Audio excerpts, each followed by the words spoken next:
Are you a single woman in your 60s? If so, you probably have friends who are still married who you don't see as much as you used to. I want to talk today about how we can bring the relationship that happens when a woman is divorced with her married friends, how they can establish a new kind of a friendship, a new kind of relationship. My name is Margaret Manning with 60andMe, and I want to thank you for being here today. I appreciate your support and your time. Now, our show today is brought to you by Easy Spirit. Easy Spirit is a company that's been making fashionable shoes for women for many years. They've got a whole new range of beautiful shoes, and I'd like to invite you to check out their website, easyspirit.com. And if you look at the description in the bottom of the article, you will see a promotional code for a 20% discount off of their shoes. They're all about comfort and feeling good and comfortable, and I encourage you to check out their product range.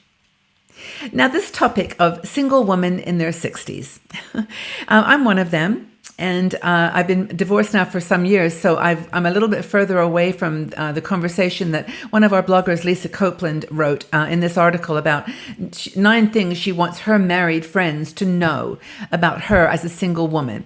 But my situation, I can relate to this because when I first was divorced, this is exactly what happened, because we were working in the same place, and so a lot of our friends were very established as, a couple. We were a couple, and then when we were divorced, things changed. And that's what Lisa talks about in this article.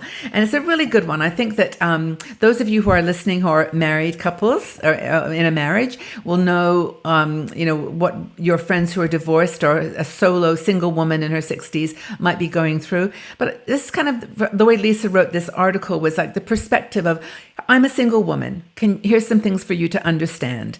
Not that I'm needy or trying to be, kind of unhelpful in any way, but I just want you to know how I'm feeling and how you can help to include me in some of the things that you do still as a couple, and what I'm going through as a solo single woman in her 60s. It's different.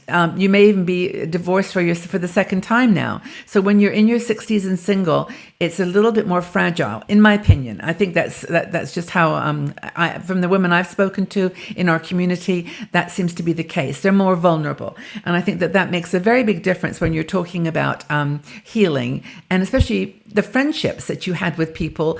They went deeper. You maybe went on a holiday every year for the last 20 years. You may have been really, really close.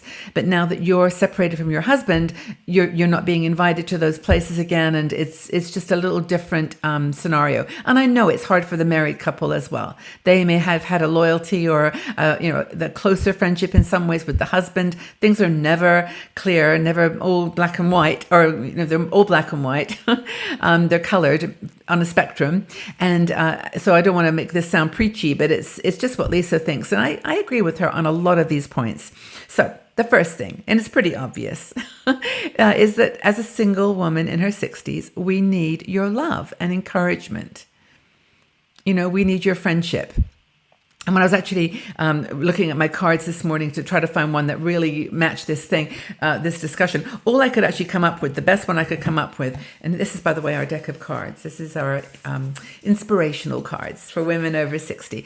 And they're all topics like this, topics of how you deal with certain situations as you get a little older. But the card that struck me was just this. Be kind. It's just this embrace kindness.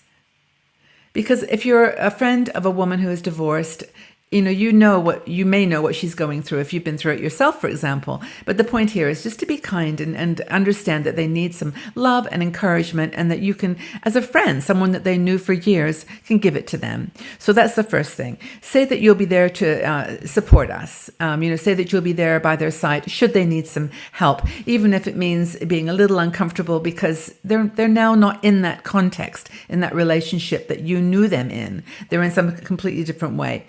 And I guess the second thing is to respect and honor their choices.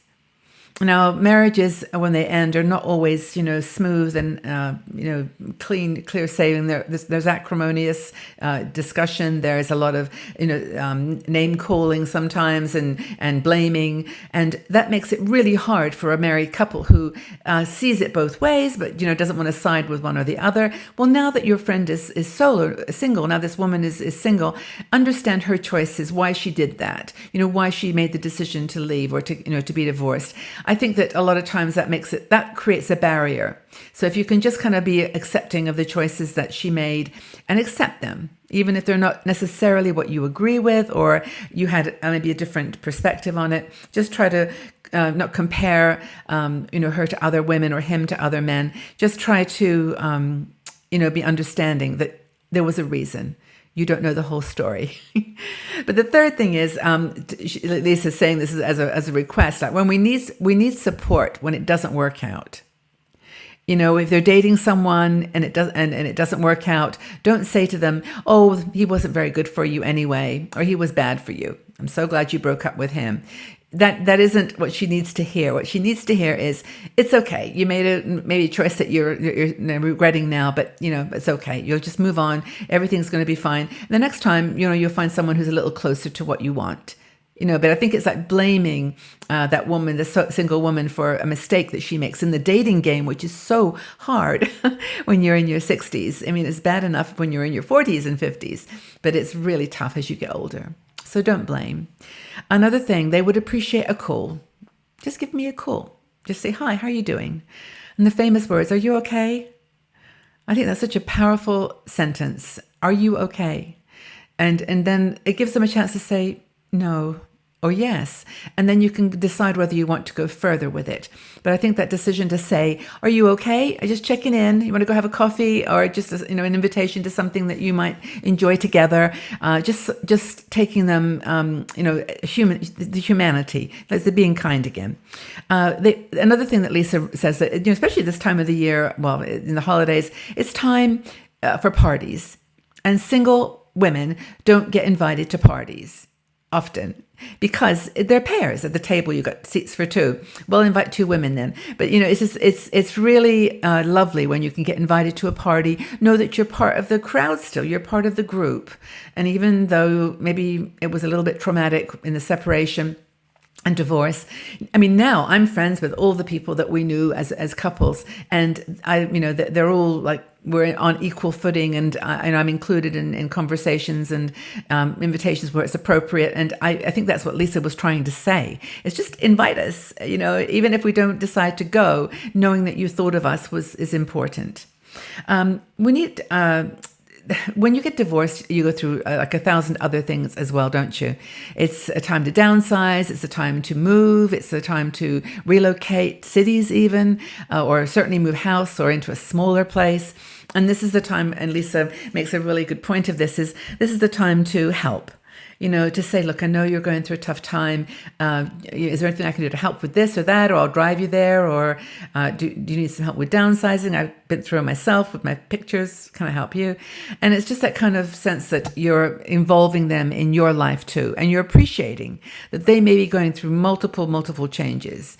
And the other thing from the single woman's point of view is, she would like to invite you both over to her house for dinner. Say, "Come over to my new place and experience my new world, and bring your husband with him. It's okay with you. It's okay." And try to, be more than just couples. I think that's the secret to this conversation, is to see people as people, and that single woman is a person that, we can do as 3 or 4 or 5. Just get together, have dinner. It doesn't have to be couples. Final thing is they want your loving ear, and also they want you to know that you can lean on them too.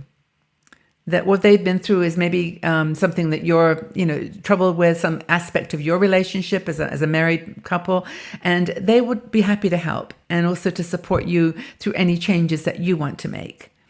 And I think that is what makes this conversation that Lisa's outlining here very unique, is that it's not. When you get divorced, and she's a dating coach, Lisa is a dating coach for women over 50. That's her job.